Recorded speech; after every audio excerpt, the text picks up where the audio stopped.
औज़ु बिल्लाहि मिनश्शैतानिर्रजीम बिस्मिल्लाहिर्रहमानिर्रहीम अल्हम्दुलिल्लाहि रब्बिल आलमीन अर्रहमानिर्रहीम मालिकि यौमिद्दीन इय्याका नअबुदु व इय्याका नस्तईन इहदिनस सिरातल मुस्तकीम सिरातल लज़ीना अनअमता अलैहिम गैरिल मग़दूबि अलैहिम वलद्दॉलीन आमीन।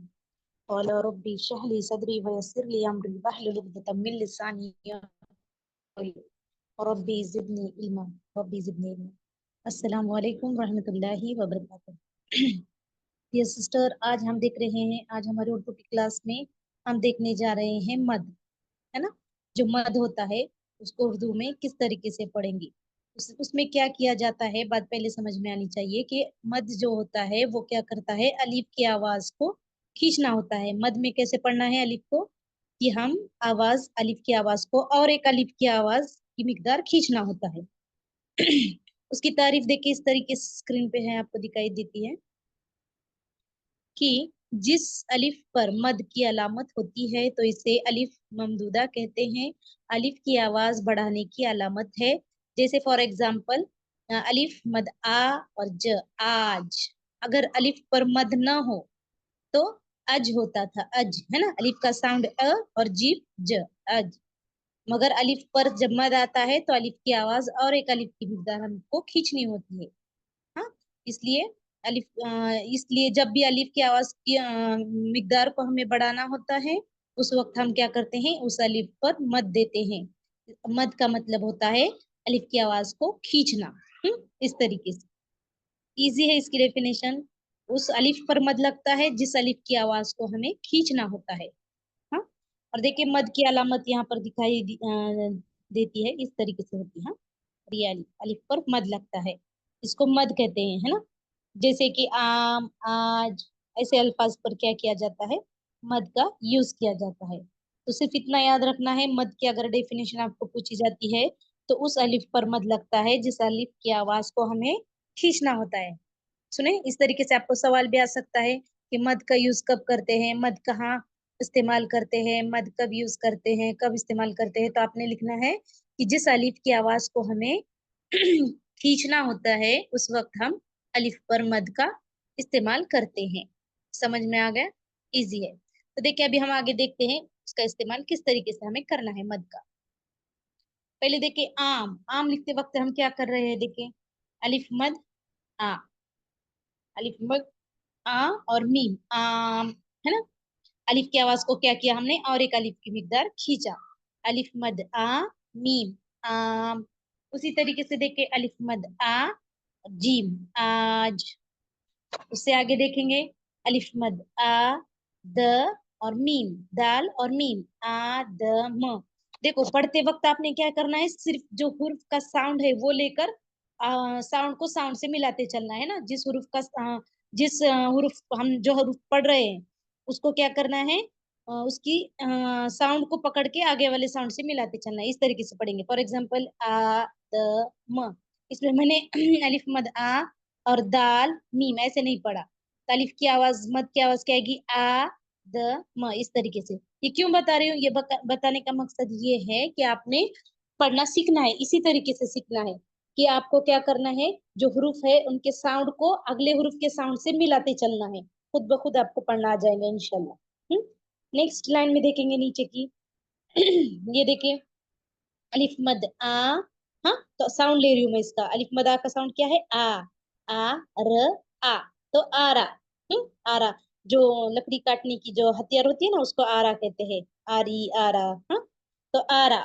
तो इसमें देखो उसके हिज्जे भी बताए गए, उसकी स्पेलिंग किस तरीके से है। अलिफ मद आ प्लस रे अलिफ रा, आरा। रात, राज। हाँ, यहाँ पर आपको फर्क समझाया गया है। रात में देखिए, रात के अलिफ को हम खींच रहे हैं क्या, नहीं खींच रहे, है ना। रात, राज, रात ऐसे कर रहे हैं क्या, अलिफ की आवाज को नहीं खींच रहे। यहाँ पर ये दिखाने का मकसद ये है कि अलिफ की आवाज, अलिफ मद आ जब होता है उसमें और सिंपल आ में क्या फर्क है, सिंपल अलिफ में और मद के अलिफ में क्या फर्क होता है। तो देखिए आम, रात, आज, राज। समझ आ रहा है, साउंड में देखिए सिर्फ मिकदार, थोड़ी सी मिकदार का फर्क होता है। अलिफ मद आ और आ, हाँ, अलिफ की आवाज अ। तो उसी तरीके से अभी देखिए दादा लिखते वक्त दादा लिखते वक्त दोनों अलिफ की आवाज को खींचा जा रहा है क्या? नहीं। तो कैसे देखे? सिर्फ दाल दाल अलिफ दा। तो उसी तरीके यहाँ पर देखो, दादा, दादा, दारा, है ना? यहाँ पर सिंपल सिंपल वाली अलिफ आई हुई है। मद वाली अलिफ आई है क्या? नहीं। तो उसी तरीके से अगर अगला लफ्ज देखे हमारा आदाब, आ, देखे आ साउंड आ गया है ना? यहाँ पर क्या किया गया है? अलिफ की मिकदार को खींचा गया है। तो यहाँ पर क्या पढ़ेंगे? आदाब, है ना? देखो आदाब लिखते वक्त अदब, दो अलग अलग लफ्ज है। हाँ, अदब अलग है और आदाब। आदाब है ना, आदाब क्या होते हैं? जो एक से ज्यादा मैनर्स होते हैं ना, उसको आदाब कहते हैं ना। आपको अदब तहजीब, उसमें अदब आता है तो उस पर अलिफ नहीं आता। और आदाब है ना, ये होता है ना, इसमें क्या होता है? मद आता है, मद वाली अलिफ आती है। इसमें क्या होती है? मद वाली अलिफ आती है। उसी तरीके से अगला वाला लफ्ज देखेंगे हम, राजिक। देखिए राजिक, हाँ, राजिक में क्या किया गया है?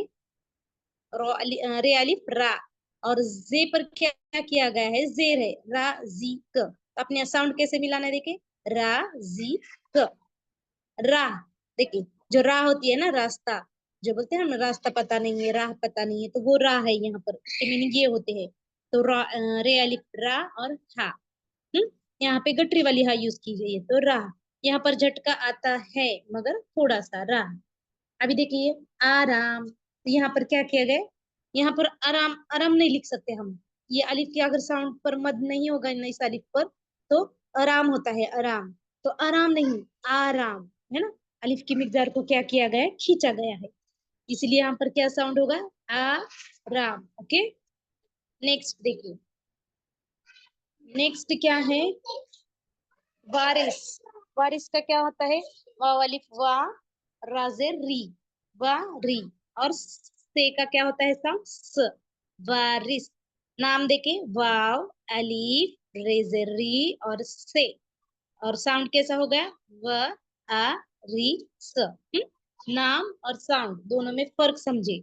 आप जब पढ़ रहे हो, अगर आप स्पेलिंग बता रहे हो तो आपने नाम बताने हैं, और जब आप कोई लफ्ज को मिलाकर पढ़ रहे हैं उस लफ्ज को, तो आपने सिर्फ साउंड से साउंड को मिलाना है।